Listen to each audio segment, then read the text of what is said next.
ফেসবুকে যদি কেউ বাদ কমেন্ট করেন, বাদ কমেন্ট করার পরে আপনি ডিলিট কিভাবে করবেন, বা একটা বাদ পোস্ট করলেন বা কেউ আপনি করলেন, শেয়ার করলেন, এটা কিভাবে ডিলিট করবেন, বা কেউ ট্যাগ করলেন, এবার ডিলিট করবেন কিভাবে।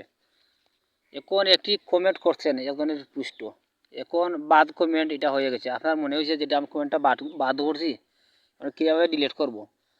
তাই কীভাবে ডিলিট করবেন এটা আমি দেখিয়ে দিব। প্রথমে আপনার ফেসবুক ওপেন করবেন। ফেসবুক ওপেন করার পরে আপনি প্রোফাইল লোগোতে ক্লিক করবেন, থ্রি ডটে ক্লিক করবেন। থ্রি ডটে ক্লিক করার পরে সেটিংয়ে যাবেন।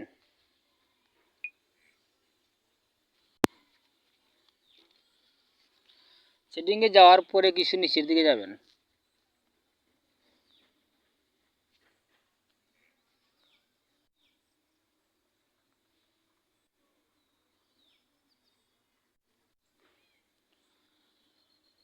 এখানে আছে অ্যাক্টিভিটি লক, এখানে ক্লিক করবেন।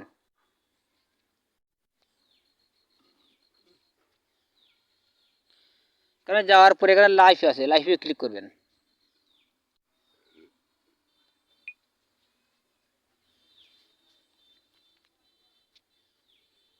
এই দেখুন, এখানে আপনি যদি ভুল করে থাকেন, আপনি এখানে দেখবেন কোনো ভুল হয়েছে কি না হয়েছে। কোনো যদি ভুল থাকে তাহলে এখান থেকে ডিলিট করে দিবেন।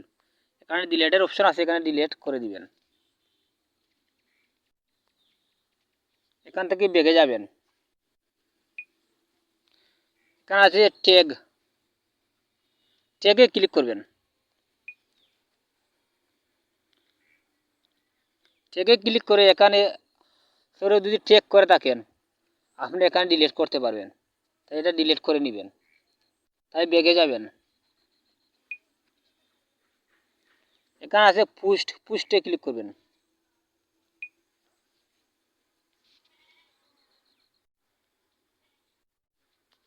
এই দেখুন, কোনো বাদ করে কমেন্ট করছেন কি না করছেন, কোনো বাদ ছবি লাইক করছেন কি না করছেন, কোনো বাদ ছবি যদি লাইক করেন এখান থেকে ডিলিট করতে পারবেন, কোনো বাদ কমেন্ট করলে এখান থেকে ডিলিট করতে পারবেন।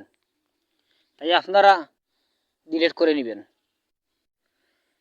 তাই আজ এই পর্যন্ত আমার ভিডিও যদি ভালো লাগে চ্যানেলটির সাথে থাকুন। সবাইকে ধন্যবাদ।